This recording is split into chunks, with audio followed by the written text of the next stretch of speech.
Halo pemirsa Geopost TV, tahukah Anda bahwa Kabupaten Indramayu bisa dikatakan adalah penopang ketahanan pangan di Jawa Barat dan bahkan menjadi lumbung pangan nasional?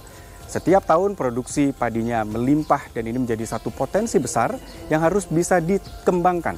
Tapi di sisi lain masih ada PR besar bagi pemerintah Kabupaten Indramayu adalah bagaimana meningkatkan kesejahteraan bagi para petani dan juga meningkatkan perekonomian di Indramayu.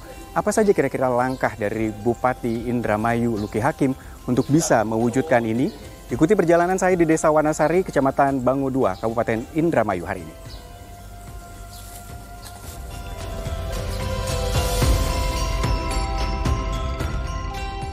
Ya pemirsa, sekarang saya bersama dengan Bupati Indramayu Luki Hakim. Selamat pagi Pak Bupati. Selamat pagi. Senang sekali pagi ini bisa dengan cuaca cerah kita bisa meninjau kondisi sawah yang sedang siap untuk terus tumbuh berkembang.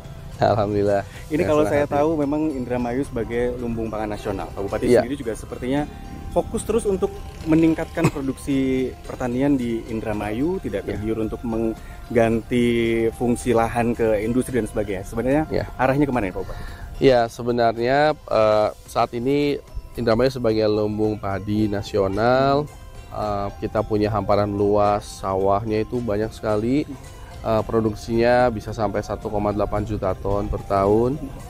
Di satu sisi kita sebenarnya cukup, kalau orang Indramayu saja 250.000 ton sudah cukup. Masih kelebihan banyak itu maka dikirim ke daerah lain. Di satu sisi kita juga melihat ada beberapa keinginan masyarakat yang tidak ingin menjadi petani kembali. Based on survei, 60% anak petani tidak ingin jadi petani. Ditanya kenapa nggak mau? Karena mereka merasa bahwa ketidakpastian pendapatan dan ketakutan gagal panen. Ini menjadi masalah kan. Oleh sebab di satu sisi juga kita juga mempercepat investasi, maka ada beberapa kawasan-kawasan sawah yang tidak subur kita alihkan menjadi kawasan industri. Berarti hamparan sawahnya ada sedikit berkurang. Lalu apa yang harus kita lakukan? Yaitu intensifikasi. Jadi walaupun sedikit berkurang kawasan sawahnya, lahannya, tapi produktivitasnya harus kita tingkatkan. Sehingga kalau kita bicara kedepannya, bayangan kita nih dihitung-hitung bersama rekan-rekan kami ini orang-orang hebat semuanya, maka ke depan tuh bisa meningkat sekitar 30-50%. Jadi 1,8 juta bisa naik lagi tuh, bisa lebih dari 2 juta. Caranya gimana? Intensifikasi, kerjasama dengan pihak-pihak lain. Di sini ada kami juga punya BUMD yang concern untuk masalah pertanian, dimulai dari hulu sampai hilirnya, dari penanaman, dari pemilihan bibit, pemupukan, sampai akhirnya pemanfaatan tidak hanya dari berasnya saja. Pohon padi itu kan bukan cuma beras kan, ada gabah, ada sekam dan lain-lain semuanya. Dan itu kita mengajarkan, memberikan panduan-panduan, masukan kepada para pelakunya dari mulai petani, pedagang dan semua pemasoknya bahwa jangan cuma jualan beras saja, tapi ada lainnya. Maka disitulah ada transfer knowledge kerjasama sama pihak-pihak lokal maupun dari luar.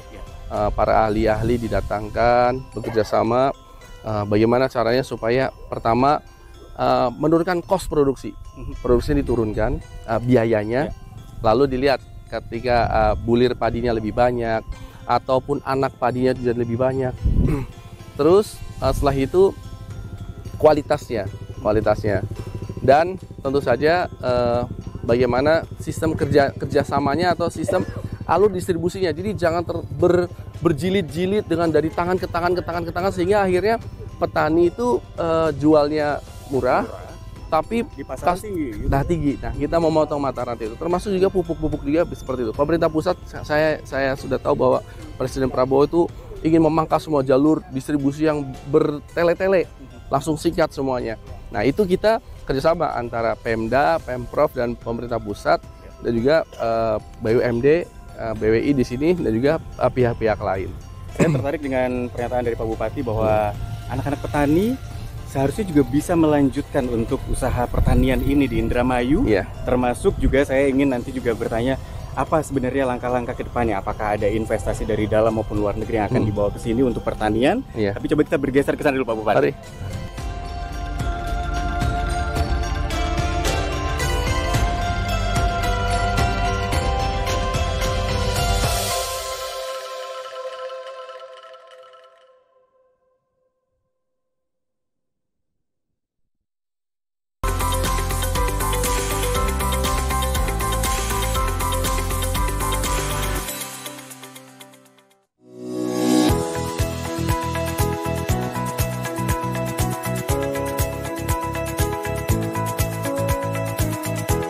Ya, saya masih berlanjut membahas pertanian di Indramayu bersama dengan Bupati Indramayu, Luki Hakim.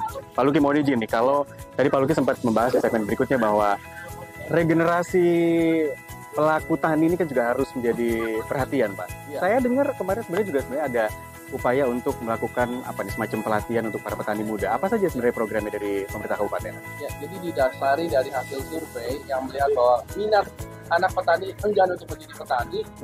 Nah, ini kan berarti kan lack of motivation kan. Motivasinya mulai hilang tuh. Apa sih yang membuat Anda trauma tidak mau jadi petani? Itu tadi ketidakpastian pendapatan, lalu juga takut gagal panen. Kalau itu semua kita hilangkan, Anda minat jadi petani ya. Mereka mau tentunya karena culture-nya mereka lahir itu sudah terbiasa melihat orang tuanya petani. Tapi ketika ada realita bahwa ayahnya mungkin gagal panen, terus bulan ini nggak dapat uang dan lain-lain, mereka trauma lah. Nah, disitulah mereka itu hadir. Oke, let's say katakanlah bahwa Anda harus berubah dari yang petani tradisional berubah menjadi agribisnis lah. Ya. Sehingga ada pengaturan secara sistem sehingga pendapatan yang mereka dapatkan itu sudah ada bayangan. Lebih pasti, lebih pasti. Ada pelatihan-pelatihan, tentu kami kedinasan melatih ada petani-petani milenial, petani-petani muda, dilatih untuk mereka mengetahui tata cara menanam dengan efektif, efisien. Dengan efisiensi maka kosnya turun, efektif waktunya. Supaya lebih efektif yaitu hadirlah situ mekanisasi. Alat-alat bisa hadir situ. Bagaimana cara mendapatkan alat? Bagaimana cara penggunaan alat? Alat itu bisa didapatkan melalui pengajuan bantuan, ada lagi kerjasama, sewa dan lain-lain. Jadi mereka diajarkan untuk berbisnis sehingga mereka sudah punya bayangan. Oke, saya memang akan mendapatkan uang setiap 6 bulan sekali. Tapi 6 bulan sekali itu sudah ketahuan tuh uangnya berapa. Itu teorinya. Lalu mereka juga kami ajarkan untuk melakukan praktek. Pemda memfasilitasi menggunakan template yang Pemda miliki. Silakan Anda praktekkan teori-teori yang kami berikan. Kami pun terbuka bila mana ada praktisi pertanian, ahli-ahli pertanian yang ingin menyumbang knowledge yang pengetahuannya, maka disitulah terjadi. Karena bisa saja yang sudah kita lakukan saat ini, lalu ada perkembangan, ada ilmu baru, ya kami welcome, kami terbuka. Nah, itu sudah mulai berjalan. Itu dari sisi mereka supaya dari sisi produksinya. Lalu end usernya, pemasarannya dan lain-lain. Kami punya badan usaha negara, BWI, BUMD kami itu bekerja sama dengan beberapa pihak. Ada BUMD di kabupaten lain atau kota lain atau provinsi. Ada juga dengan pihak luar negeri, ada semacam Nongyap kalau asal namanya ya, Nongyap dari Korea. Pola kerjasamanya itu macam-macam Mbak, dari sisi permodalan, dari sisi bertukar ahli knowledge, ada juga memang mengirimkan ahli-ahlinya, sehingga kita sudah lebih punya keyakinan lebih pasti bahwa hasilnya akan diambil oleh mereka. Mungkin kita lakukan kontrak-kontrak kerja. Nah, tentu ada standarisasi yang diinginkan oleh pihak luar. Kami nggak mau makan padi dengan begitu banyak, nggak mau makan beras yang terlalu banyak pestisidanya. Caranya adalah begini loh, diajarin ke petani milenial dan petani secara umum supaya menggunakan less pestisida, jadi pestisidanya menurunkan itu. Terus bahkan pemupukannya pun diatur. Saat ini dipraktekkan menggunakan pupuk 50%, yang biasanya 100% sampai 50%. Ditambahkan aditip-aditip tertentu organik sehingga unsur hara itu meningkat. Tanah itu menjadi lebih gembur, lebih subur. Jadi kita bukan cuma sekedar meningkatkan produktivitasnya, tapi juga mengembalikan kesuburan tanah gitu ya. Memperbaiki unsur hara tanah. Dan kedepannya akan ada diturunkan targetnya, target dari Pemda Indramayu ini menggunakan pupuk itu sampai 35%. Cukup misalnya kita pakai bahan-bahan organik, sehingga ketika dipasarkan ke luar negeri masuk standar bahwa yaitu pestisidanya atau pupuknya itu organik. Dan kita pun juga akan bekerjasama dengan para petani secara umum, karena di sini seeing is believing. Jadi mereka kalau cuma dikasih tahu, mereka ya nggak mau kalau belum lihat buktinya. Nah, di sini kita lakukan oleh beberapa kelompok tani di desa ini nih, di Wanasari ini ya. Wanasari. nanti kita lakukan satu kelompok, nanti kelompok-kelompok yang lain itu melihat Bisa mencontoh gitu ya. tinggal dicontoh duplikasi. Jadi target saat ini memang masih baru berapa hektar, hari ini masih baru 5 hektar. Tapi kita sudah punya bayangan untuk bekerja sama, pihak minat itu next musim tanam bisa sampai 2000 hektar. Oke. Terakhir Pak Bupati, kalau bicara tentang ketika perekonomian, ketika pertanian ini maju, perekonomian di Indramayu juga harapannya akan meningkat dari kesejahteraan petani. Inline kah ini dan optimisme Pak Bupati akan seperti apa? Kalau yang dengan yang saat ini saja, dengan 1,8 juta ton, kan kita bisa hitung 1,8 juta ton dikali berapa harganya. Nah kalau kita tingkatkan sekitar 30% saja, maka sudah dikalikan harganya. Itu baru harga berasnya atau gabahnya. Belum lagi kita bicara dengan tadi ada transfer knowledge dan penggunaan alat-alat yang lebih canggih, mekanisme sistem yang lebih baik, maka bulirnya, terus sekamnya, tepung di atas dedeknya apa tuh di dalamnya gitu. Belum lagi nanti batang padinya. Sebelumnya kalau yang bertani tradisional dibakar aja gitu udah, dipotong, diambil gabahnya, ininya dibakar. Nah, itu ada nilai jualnya. Apakah itu difermentasi untuk menjadi pakan ternak, pakan sapi, atau mungkin di blending sehingga menjadi padatan yang bisa dipakai untuk bangunan dan mebel dan lain-lain. Dan di situ kita akan gali sebanyak-banyaknya sehingga kalau bisa zero waste. Ya. Dari sekamnya itu bisa diambil silikanya dan lain-lain gitu. Saya sendiri tidak mengetahui secara teknis ya. Tapi itu ada nilai uangnya gitu ya. Orang-orang ahli bisnis, ahli pemasarannya, ahli pertaniannya gitu. Jadi memang kita harus bergabung karena tidak ada Superman. Superman itu ada di planet ini. Jadi ini memang harus kompetitif lah gitu. Jadi memang harus masing-masing memberikan sumbangsi pengetahuan dan kinerjanya untuk Indramayu secara umum dan Indonesia secara umum sebenarnya. Kolaborasi ini dibangun oleh Pak Bupati dengan berbagai macam pihak dan tetap ujung-ujungnya adalah kesejahteraan masyarakat di Indramayu. Pemirsa, kami masih akan lanjutkan, kami juga akan berbicara dengan BUMD dari Kabupaten Indramayu, PT BWI, petani, dan bagaimana sebenarnya progres pengembangan dari proyek percontohan pertanian di Indramayu ini. Kami akan ajak Anda mengikuti perjalanan ini di Indramayu.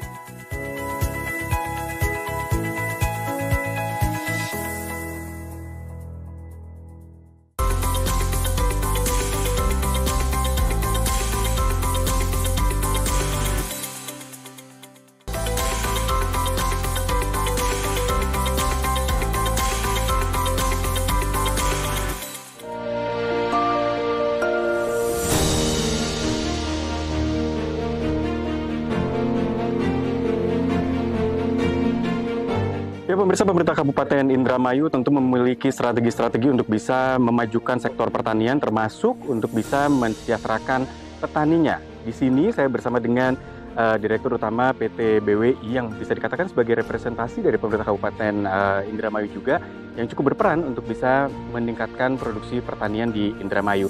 Saya bersama dengan Pak Robani dan juga Pak Moko di sini. Pak Robani sebagai Dirut PT Bumi Wiralodra Indramayu Perseroda yang ikut terlibat dalam proyek percontohan pertanian di sini. Pak Robani mungkin bisa dijelaskan, PT BWI tentu juga concern untuk bisa ikut meningkatkan produksi pertanian, mensejahterakan petani. Saya ingin tahu dulu di PT BWI di sini sebenarnya posisinya seperti apa dan apa saja yang dikerjakan di sini. Terima kasih. Jadi PT BWI ini merupakan salah satu BUMD Indramayu yang bergerak di bidang pangan dan energi. Nah, kita tahu bahwa Indramayu itu merupakan lumbung pangan nasional, salah satu kabupaten penghasil beras terbesar, hampir 900.000 ton dengan luas lahan lebih dari 125.000 hektar.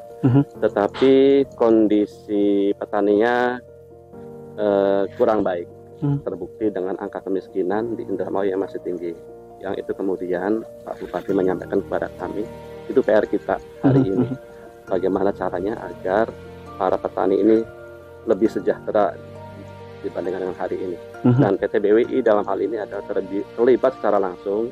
Kami komitmen untuk meningkatkan taraf hidup para petani di Indramayu khususnya. Apa sistem yang dibangun di sini, Pak? Saya lihat juga memang ada percontohan pertanian yang sedang dijalankan begitu di beberapa sudah cukup banyak hektar juga sebenarnya yang dikerjakan. Apa yang sudah dikerjakan PT BWI? Ya. Jadi problematika pertanian di Indonesia, kalau menurut saya yang pertama berbiaya tinggi. Jadi biaya produksi pertanian di Indonesia tertinggi di ASEAN.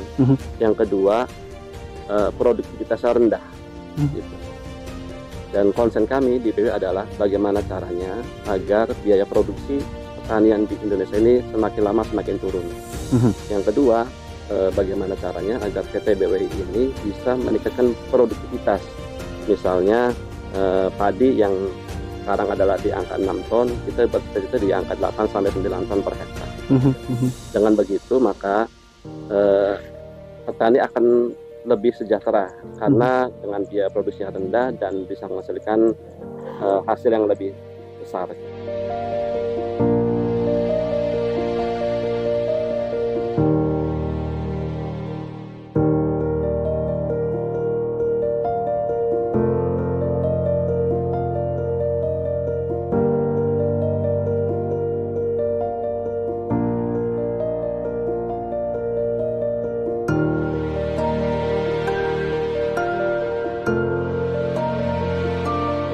Jadi memang saya dapat penjelasan dari Pak Robani, sebenarnya produksi di Indramayu sudah cukup besar, tapi ternyata nggak inline dengan kesejahteraan petani begitu, karena memang ongkos produksinya juga cukup tinggi.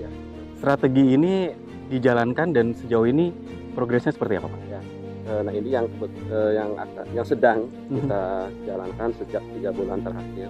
Beberapa langkah yang akan dilakukan adalah pertama kita juga akan mengkaji ulang, menghitung ulang benih mana yang cocok dengan tanah di Indramayu, yang benih ini bisa menghasilkan output yang lebih maksimal dari 6 ton menjadi 9 ton.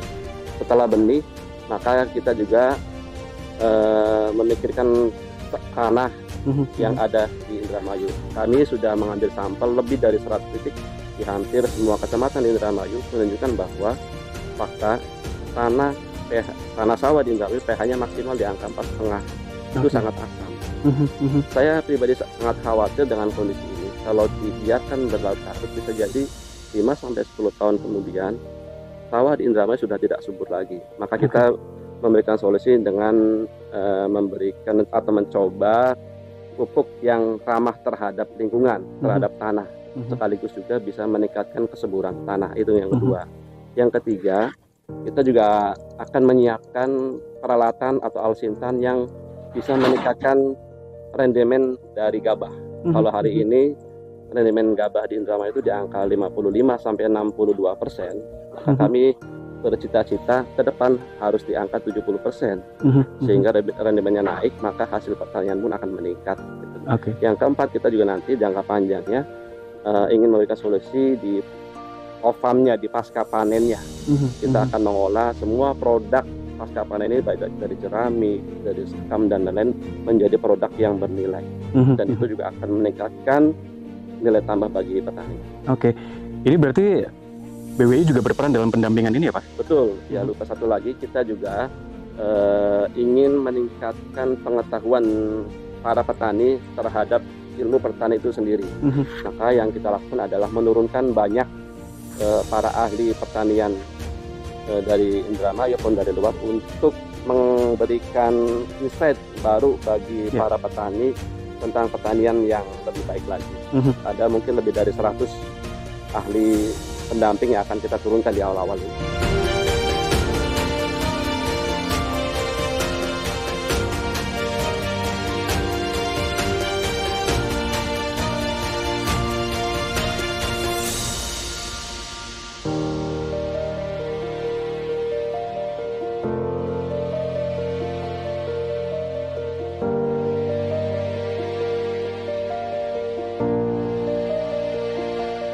Ketika produksi nanti meningkat, bahkan targetnya kalau saya hitung tadi mungkin hampir 50% peningkatan ya, begitu Pak. Ini kan nanti jumlahnya akan begitu besar di masa panen.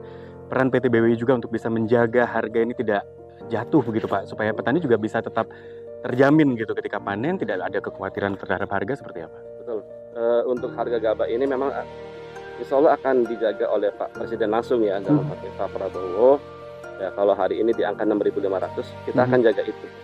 Bahkan kalau bisa mungkin bisa lebih tinggi.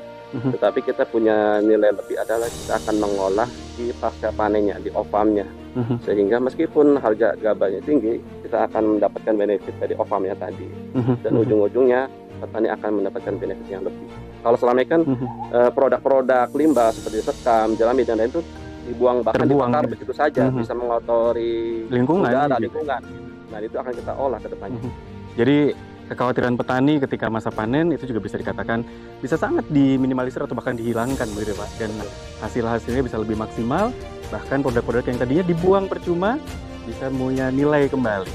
Terima kasih Pak Robani juga Pak Moko sudah mendampingi untuk menjelaskan bagaimana peran PT BWI di pertanian percobaan ini yang tentunya menjadi harapan baru bagi para petani di Indramayu.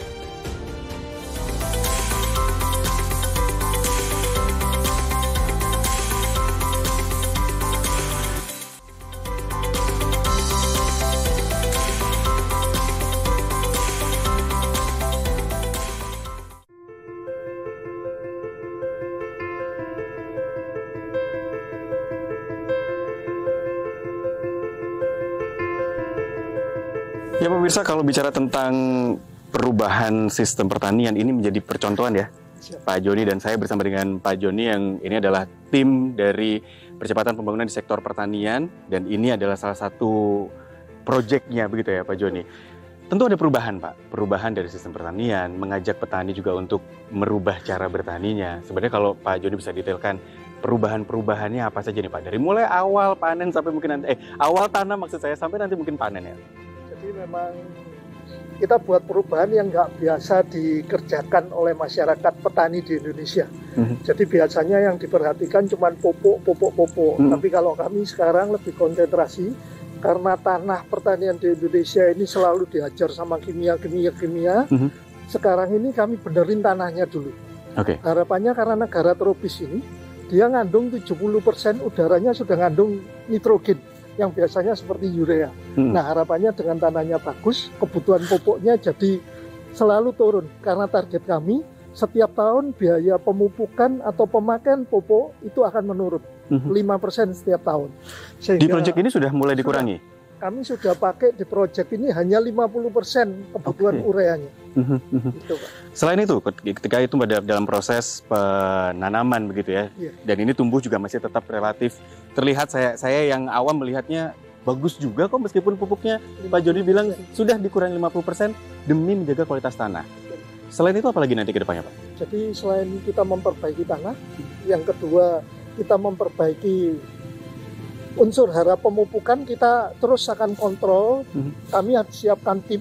Jadi kami ada klinik-klinik pertanian yang akan ada, nanti akan membantu petani untuk terus mengontrol kebutuhan dosis hara karena masing-masing tanah tentunya punya kebutuhan sendiri. Memang secara varietas padi hampir mempunyai standar, tapi kebutuhan tanah setiap wilayah, misalnya setiap di Bangau 2 dengan wilayah yang lain tentunya beda. Nah itu kami betul-betul ikutin hari per harinya supaya kami bisa pantau bagaimana isi benihnya, bibitnya, anakannya berapa, ketinggiannya mencapai berapa, itu betul-betul menjadi konsentrasi sehingga tim kami memang setiap hari terus memantau. Memantau gitu ya. Jadi kita buat, kalau pertanian biasanya dijalankan sendiri, ini dibuat seperti perkebunan swasta, grup-grup besar. Jadi kita betul-betul kontrol. Tapi karena petani tidak mungkin menyiapkan tenaga ahli pertanian seperti profesor, nah itu tugasnya kami bersama pemerintah daerah yang menyiapkan untuk membantu masyarakat. Intinya semua tercatat dengan perhitungan, terdata dengan baik, dan semua sudah punya kalkulasi tersendiri. Gitu. Dan kita lihat memang hasilnya, meskipun ini belum sampai dipanen yang pertama kali pun masih belum, tapi sudah bisa terlihat di sini bulir-bulir padinya yang terlihat sangat banyak. Pertanian tentu juga berkelanjutan. Kalau tadi Pak Joni juga mengatakan bahwa kondisi tanah menjadi concern di sini. Berapa lama waktu untuk dibutuhkan? Ini kan berarti ini baru proses pertama. Kondisi tanah bisa dikatakan masih terbawa kondisi yang lama gitu. Berapa lama ini bisa benar-benar menjadi baik kondisinya? Jadi kalau sekarang kalau di tanah kami cukup melihat bagaimana tanah ini yang dulu keras. Jadi pada waktu awal masuk itu kaki saya cuma masuk 10 cm. Nggak bisa gembur banget gitu ya? Tapi setelah kita rawat sekian waktu dalam 20 hari, di wilayah sini termasuk wilayah yang sangat cepat Pak. Karena dengan 20 hari kita betulin itu sudah bisa masuk hampir 50 cm, hampir dengkul saya ini. Itu jadi, tanda bahwa sudah dia mulai tumbuh, sudah mulai sehat. Karena tanah yang sehat sebetulnya kebutuhan makhluk hidup di dalam tanah ini harus hidup. Nah, dia kalau tanahnya keras, mereka tidak mau hidup. Nah, gunanya makhluk hidup yang ada di dalam tanah ini, dia akan mencedot nitrogen di negara tropis, dimasukkan ke tanah dan dikeluarkan lewat tanaman. Sehingga dengan seperti itu bukan mukjizat bahwa biaya pupuk kok jadi tahu-tahu turun 50%, karena sebetulnya alam yang membentuk sendiri. Jadi kami kembalikan ke alam akan memperbaiki dirinya sendiri. Dalam proses menuju ke sana, Pak, penggunaan pupuk ini kan tadi Pak Joni juga jelaskan sebelumnya pupuk yang dicari, yang dilakukan gitu ya. Pupuk pun kadang-kadang susah didapatkan gitu. Tapi dengan penggunaan 50%, apakah memang pupuk yang digunakan ini bisa kuncinya untuk bisa membuat ini jadi tetap sukses gitu, Pak? Apakah memang ada unsur-unsur lain yang ditambahkan di sana? Jadi sebetulnya tanaman ini sama dengan manusia. Kalau kita terlalu banyak makan juga fisik kita jadi lebih besar. Akhirnya tenaga yang dikeluarkan, kalau manusia kan tenaganya dilihat jadi tidak bagus. Nggak sehat juga gitu ya? Sehat. Tapi kalau di sini betul-betul kami kontrol. Pada saat dibutuhkan baru kami menambahkan pupuk. Tapi kalau memang itu sudah mencukupi, kami meskipun harusnya pupuk tidak perlu kami lakukan karena dia sudah mencapai titik yang maksimal. Nah, itu oleh tim kami yang kami siapkan yang tiap hari terus kontrol ke pertanian. Dia akan terus mencatat, menganalisa dari hijau daun, klorofilnya daun. Terus pada saat penyemprotan ini kita harus betul-betul waktu tanaman itu stomatanya buka jam 5 sampai jam 10 pagi dan tidak boleh lebih dari jam itu. Kontrol itu betul-betul kami lakukan. Dan semua target timeline-nya sejauh ini sesuai? Harus. SOP yang kami buat ini bukan hanya sekedar cerita, tapi betul-betul tercatat dan kami minta dari petani selalu mengikuti dan ikut menyepakati apa yang terus berjalan. Jadi betul-betul petani juga akan kontrol sama-sama. Jadi ini lahannya percobaan, tapi bukan coba-coba ya, Pak ya? Bukan coba-coba. Semua sudah terhitung. Ya. Terakhir, Pak, kalau kita bicara tentang ujung-ujungnya adalah kesejahteraan petani yang akan diperhatikan. Pak Joni sendiri punya sistem apa yang membuat petani ada dalam ekosistem industrialisasi pertanian ini nantinya? Jadi memang yang kami buat ini adalah pertanian dari hulu ke hilir. Kami menyebutnya adalah integrated farming. Yang mana integrated farming itu semua akan kembali ke tanah. Jadi yang konsentrasi kami bukan cuma bagaimana mendapatkan beras, tapi termasuk pengolahan limbahnya seperti sekam, terus dedak, bekatulnya kami proses. Nah, kami tidak cuma membantu di on farm, kalau saya sebut pertanian ini on farm, tapi kami juga menyiapkan off farm. Jadi hasil pertanian ini akan kami olah. Tentunya dengan pembuatan pupuk, analisa pupuk yang standar, tentunya kita punya kualitas padi juga lebih bagus. Nah, harapannya dengan seperti ini, maka rendemen menjadi naik. Terus di dalam prosesnya limbah-limbah ini juga kami olah menjadi produk yang bermanfaat. Sehingga mempunyai nilai tambah. Akibatnya adalah industrial dari pertanian ini bagus. Nah, kalau industrial ini berjalan, ada dua yang bisa dilakukan. Petani akan mulai beralih sebagian ke industrial, tapi tanahnya tetap produktif, produktif dengan cara kita bantu dengan mekanisasi. Jadi kami sudah mulai menyiapkan investasi untuk mekanisasi pertanian, karena dengan mekanisasi pertanian itu rendemen yang diharapkan menjadi lebih bagus.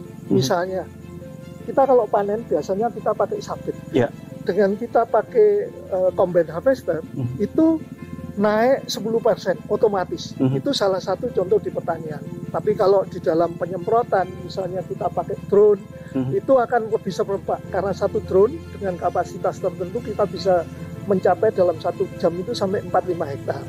Sehingga untuk kawasan ini hanya dibutuhkan waktu 1 hari aja. Sangat efektif ya? Sangat efektif. Nah, harapan itu yang memudahkan petani tidak harus terus ada di pertanian. Beliaunya bisa bekerja di tempat lain, dapat hasil, tapi tanahnya tetap memberikan hasil. Jadi dampaknya masyarakat akan menerima double pendapatan. Kira-kira itu yang akan kami lakukan. Luar biasa. Dari pertaniannya saja sudah bisa melipat gandakan penghasilannya, tapi dari sisi waktu dan fleksibilitas petani juga bisa produktif di bidang yang lain bahkan. Ini yang sekali lagi ujung-ujungnya tetap pertaniannya berjalan dan kesejahteraan petani meningkat.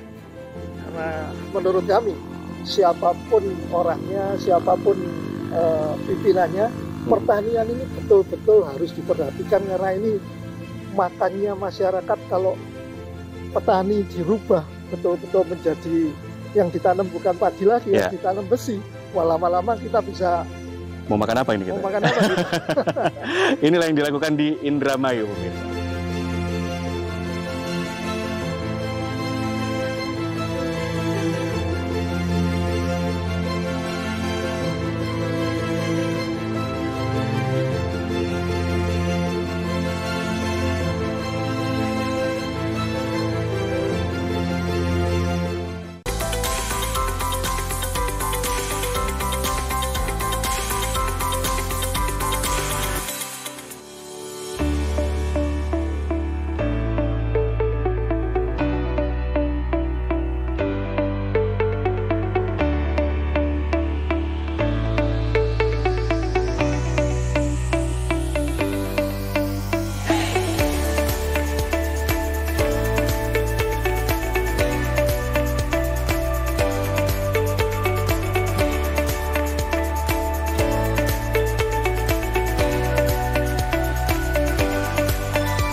Saya sedang berada di tengah-tengah area persawahan bersama dengan Pak Haji Taryono yang juga memiliki area ini ya Pak. Sebelah sini ya Pak? Iya. Ini menjadi salah satu yang jadi lahan percontohan juga. Betul. Ini kalau saya tanya nih sebagai perwakilan mungkin dari banyak petani yang juga mengikuti program ini, apa yang menjadi pertimbangan Pak Haji untuk bisa mau untuk ikut program percontohan ini? Karena kan tentu ada banyak perubahan juga Pak yang dilakukan. Apa yang jadi pertimbangan Pak? Pertimbangan saya sebagai kelompok tani dan juga petani di Kecamatan Bangun 2, Kabupaten Indramayu ini untuk bisa mendukung swasembada pangan Pak, untuk peningkatan hasilnya. Karena Indramayu ini sedang digenjot-genjotnya dan sudah menjadi ikon sebagai lumbung padi nasional gitu ya. Iya. Ini kalau kita lihat di sisi sebelah kiri saya pemirsa, ini adalah lahan yang menjadi percontohan, sementara yang sebelah kanan kebetulan belum ya, bukan gitu ya. Sama-sama tumbuh, sama-sama sehat juga kalau sepintas saya lihat. Tapi mungkin kalau Pak Haji bisa jelaskan apa yang menjadi pembeda ketika ini memang sudah dilakukan proses penanaman sejak 2 bulan yang lalu ya Pak ya? Iya, itu dilihat dari segi anakannya aja sudah berbeda Pak. Oke. Iya, kalau anakannya ini yang kita ikutin itu lebih dari 35 sampai 40. Sedangkan yang tidak menggunakan label dari BPW itu cuma ada paling 20 sampai 25 anakan. Ini. Jadi MT2 ini bisa dikatakan hampir 2 kali lipat. Iya. Antara 20-an sampai yang di sebelah kiri saya ini 40. Iya. Berarti hampir bisa dipastikan pada masa panen nanti jumlahnya juga akan meningkat Pak. Meningkat begitu ya? Pasti. Sudah pasti meningkat gitu ya? Anakannya aja udah beda. Nah gitu ya, meskipun mungkin kita sepintas sama, tapi kalau dilihat lebih detail lagi ternyata anakannya tumbuh lebih banyak. Dan juga kemarin itu hamanya itu yang tidak menggunakan itu ada kerdil hampanya. Sedangkan yang ini alhamdulillah mulus Pak. Oke. Tidak ada kerdil hampa. Tapi kan dalam prosesnya biasanya juga ada hambatan-hambatan mungkin yang Bapak juga sempat temui, tikus dan sebagainya gimana? Semua itu kalau di bidang ini pasti ada Pak. Untuk yang booming sekarang itu ya hama tikus itu. Tapi alhamdulillah dengan adanya kegiatan Pak Bupati juga menggerakkan adanya robuha dan penebaran ular, ya alhamdulillah sekarang teratasi gitu ya. Tapi prosesnya saya lihat juga tumbuhnya sehat, bagus. Daun bendera juga kata orang Jawa mah ngepudang Pak, nggak terlalu hijau pekat lah. Ini kan juga pasti namanya juga ada satu perubahan sistem pertanian yang dilakukan. Betul. Ada cara baru yang dilakukan. Proses pendampingannya seperti apa Pak? Dari ini pendampingannya wah ekstra banget Pak. Dari semenjak semai sampai pindah tanam sampai sekarang nih selalu pantau, selalu dihitung, selalu di aplikasinya tuh selalu terdeteksi terus. Di data diperhatikannya ini berarti apa? Periodenya setiap hari, setiap minggu atau gimana Pak? Itu setiap berkalanya setiap minggu. Ada evaluasi terus. Kunjungan itu tiap hari. Kunjungannya tiap hari, dipantau setiap minggu hasilnya seperti apa begitu ya? Dibahas bersama. Dibahas bersama. Iya, betul.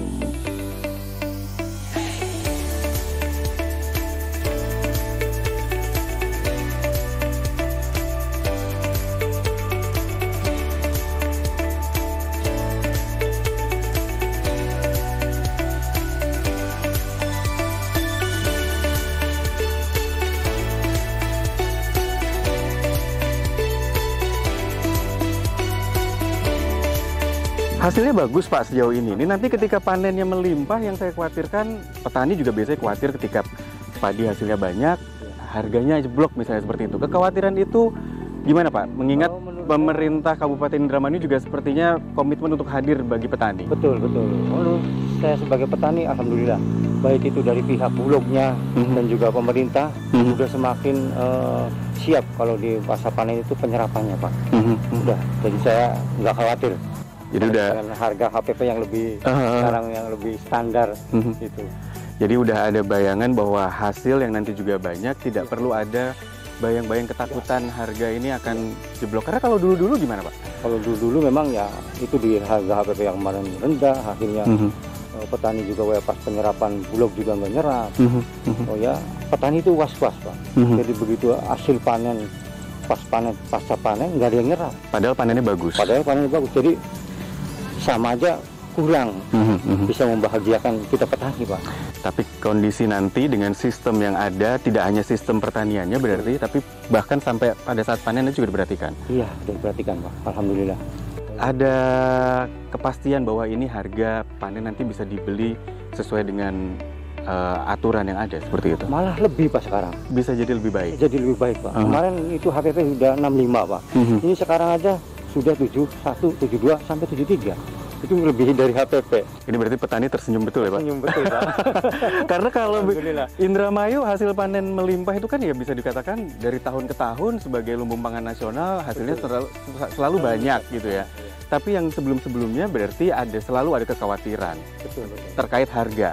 Tapi kalau sekarang bisa jauh lebih tenang. Jadi hasilnya lebih baik, setelah panen pun akan jauh lebih tenang. Ini berarti sesuatu yang perubahan yang sepertinya harus bisa diteruskan ini Pak? Ya harus banget seperti itu. Biar petani selalu sejahtera. Itu kuncinya, karena sebenarnya tujuannya adalah meningkatkan kesejahteraan petani. Betul Pak, betul. Dan berarti sebagai petani, pemerintah Kabupaten Indramayu menurut Pak Haji terasa untuk memperhatikan ini. Secara kita petani itu merasa diperhatikan Pak, khusus untuk para petani-petani kita ini. Saya harap ke depan juga dengan adanya teknologi yang baru ini, saya harap Bapak Bupati Luki Hakim juga bisa memberikan kegapoktan satu kecamatan itu ya minimal untuk penyemprotan pakai drone Pak lah kalau bisa. Karena untuk bisa menghindari hal-hal yang semacam reputasi hama Pak, dari perpindahan satu lahan ke lahan yang lain. Kalau ini manual, ini lahan kita disemprot, yang satunya nggak disemprot. Jadi lahan itu begitu ini yang semprot, penyakit pindah ke sini. Nah, terus besok lagi ini disemprot, pindah lagi ke sana. Kalau bisa covernya merata. Nah, kalau bisa covernya kita merata dengan adanya teknologi ini drone Pak. Jadi kita satu hamparan nanti kita nyemprot itu.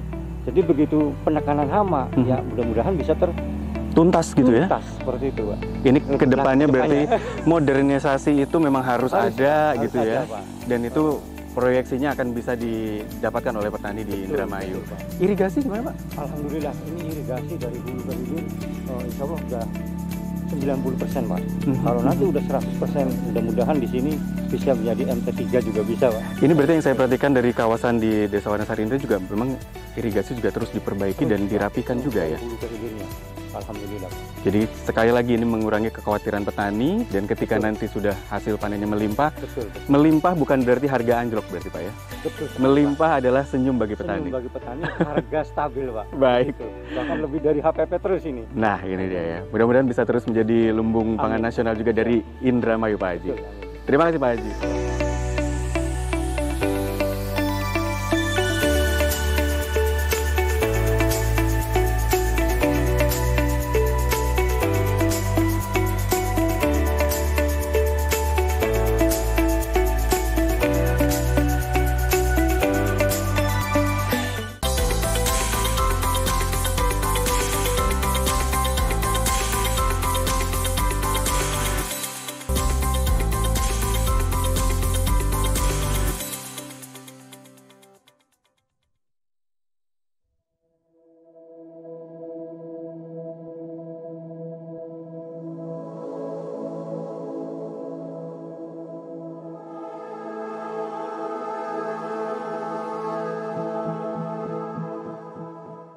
Dari yang kita lihat Pak Luki bahwa di depan kita hamparan sawah, padi semua subur, bahagia gitu ngelihatnya, dan ketika panen harapannya juga petani juga tersenyum bahagia.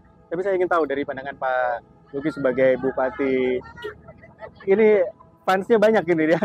Sebagai Bupati di Indramayu, Pak, proyeksi kedepannya pertanian di Indramayu ini akan seperti apa? Iya, meningkatkan produktivitas, terus meningkatkan kesejahteraan petani secara khusus ya, secara umum meningkatkan kesejahteraan orang Indramayu secara umum. Dan itulah tujuannya kita bernegara, yaitu memajukan kesejahteraan umum. Jadi buat apa saya digaji oleh rakyat? Ini kan saya berarti mendapatkan tunjangan setiap bulan, mendapatkan fasilitas dan lain-lain. Ini harus ada gunanya buat yang menggaji saya. Itu tadi, saya hanya pintar ngomong, hanya mengkolaborasikan. Yang kerja adalah kita bersama-sama supaya lebih sejahtera semuanya, dengan harga, dengan efisiensi, penurunkan cost, lalu memaksimalkan outputnya. Maka ada uang yang didapatkan oleh petani, ada pembelanjaan, belanja ini, belanja itu diputar semuanya, sehingga secara umum Indramayu menjadi lebih makmur. Dan karena memang kita sudah swasembada, beras kita ini jauh lebih banyak dari yang kita pakai, maka akan menyebar nih ke Jawa Barat, Indonesia secara umum. Jadi tujuannya sebenarnya apa sih kita ngumpul ini? Supaya orang Indonesia itu lebih sejahtera. Ke situ arahnya kan itu. Baik, ini optimisme dari Pak Bupati tentu menjadi semangat juga bagi kita semua yang ada di sini ya Bapak-Bapak ya. Nah, ini menjadi semangat juga bagi masyarakat Indramayu. Fokusnya yang berkali-kali dikatakan oleh Pak Bupati adalah kesejahteraan, terutama bagi petani Indramayu dan masyarakat Indramayu pada umumnya.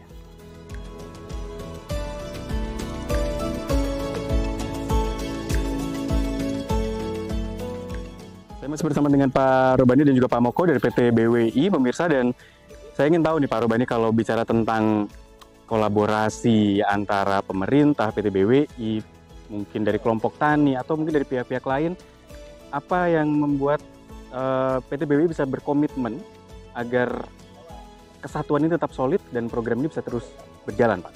Ya, jadi PT BWI punya cita-cita besar, ingin meningkatkan pertanian di Indramayu khususnya, di Indonesia pada umumnya. Dan untuk mewujudkan cita-cita besar itu, tentunya kita harus kolaborasi dengan semua stakeholder yang ada di Indonesia, dengan Pupuk Indonesia, dengan Bulog, dengan Kementerian Pertanian, dengan Pemda itu sendiri. Kita akan kolaborasi semaksimal mungkin, karena saya berharap dalam waktu 3-5 tahun ke depan, taraf hidup para petani di Indonesia lebih baik daripada hari ini. Jadi ini menjadi satu komitmen dari PT BWI, dan berapa lama targetnya Pak supaya ini bisa dirasakan, mengingat kalau musim yang proyek percontohan pertanian ini kan baru mulai sekitar 2 atau 3 bulan belakangan. Akan ada target-target tertentu Pak dari PT BWI? Kita PT BWI targetkan proyek ini kita akan maksimal di tahun 3 paling tidak, dan insya Allah akan bisa langsung dirasakan di tahun ketiga oleh para petani ada di Indramayu. Fokusnya tetap pada pertanian dan para petani itu sendiri di Indramayu.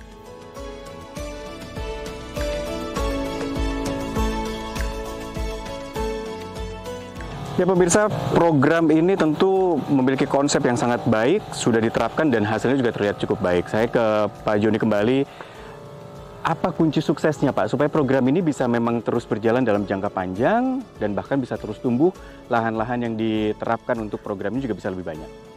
Jadi memang kebersamaan, Pak. Kebersamaan antara pemerintah daerah yang betul-betul harus mensupport dan betul-betul peduli. Bukan sekedar hanya peduli dalam cerita, tapi betul-betul aplikasi di lapangan diwujudkan. Bagaimana aplikasi di lapangan? Saya melihat bahwa di Indramayu, Bupati cukup konsen dengan menyiapkan perusahaan daerah yang mensupport petani. Jadi selain Bupatinya mensupport, perusahaan daerahnya juga mensupport, sehingga pertanian tidak lagi petani kurang pupuk, petani kurang pestisida, tapi kelengkapan ini betul-betul sudah disiapkan, sehingga dengan adanya itu meskipun kami tahu caranya, tapi kalau tidak didukung oleh petaninya, karena petani Indramayu cukup ingin untuk lebih maju, lebih baik, lebih mengurangi biaya pemupukan, tapi bisa meningkatkan pertanian, itu konsentrasinya. Tapi kami nggak bisa bekerja sama cuma dengan petani, karena saya harus konsentrasi juga bagaimana sih pemerintah daerah menyiapkan kebutuhan yang dibutuhkan petani, seperti pupuknya terjamin, tidak perlu takut kurang pupuk, karena pada saat bulir ngisi, dia kalau pupuknya kurang, akibatnya juga isinya tidak bagus. Nah, semua stakeholder ini terkumpul menjadi satu kesatuan yang saling mendukung. Nah, saat ini di Indramayu itu sudah berjalan. Baik, jadi kalau saya ambil kesimpulan, kuncinya adalah kolaborasi ini harus solid dan Betul. berjalan.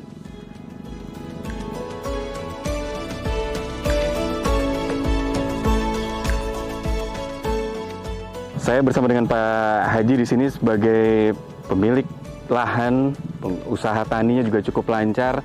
Saya ingin tahu Pak Haji, apa harapannya sebagai petani di sini kepada pemerintah Kabupaten Indramayu tentunya, karena kita tahu pemerintah juga berupaya untuk komitmen meningkatkan kesejahteraan petani. Apa harapan dari Pak Haji? Harapan saya sebagai petani, khususnya di Kecamatan Bangun 2, umumnya di Kabupaten Indramayu ini, saya berharap pemerintah, Bupati Luki Hakim terus selalu memberikan support ke petani. Beliau harus tetap semangat untuk memberikan apa yang akan dilakukan petani ini di era-era sekarang. Sistemnya modernisasi, Pak, petani ini. Bahkan sekarang Bapak Luki Hakim juga sudah memberikan suatu alat-alat asintan yang sudah bergerak, apalagi di masa ini menggunakan komben. Jadi harapan saya nanti dari hulu ke hilir pertanian itu selalu ditingkatkan, diperhatikan, dimanjakan terus sama Pak Bupati Luki Hakim, karena beliau selalu eksis, Pak, di bidang pertaniannya, selalu perhatian. Dan petani berharap selalu kolaborasi nanti di pasca panennya itu, penyerapannya dari bulognya, dari kabupatennya, pemerintahannya, itu selalu ditingkatkan untuk penyerapannya, Pak. Jadi sehingga nanti penghasilan dari para petani itu merasa memuaskan nanti ke depannya itu. Oke. Jadi harapan kita itu ya Pak Bupati Luki Hakim untuk selalu memberikan perhatian khusus terus. Karena semangat dari Pak Bupati menjadi semangat dari petani juga. Semangat Bupati itu semangat kita juga, Nah, Pak. itu dia. Tetap bisa bertahan menjadi lumbung pangan nasional itu, Pak. Nah, itu dia harapan dari petani untuk bisa terus meningkatkan hasilnya dan kesejahteraan petani juga ikut meningkat.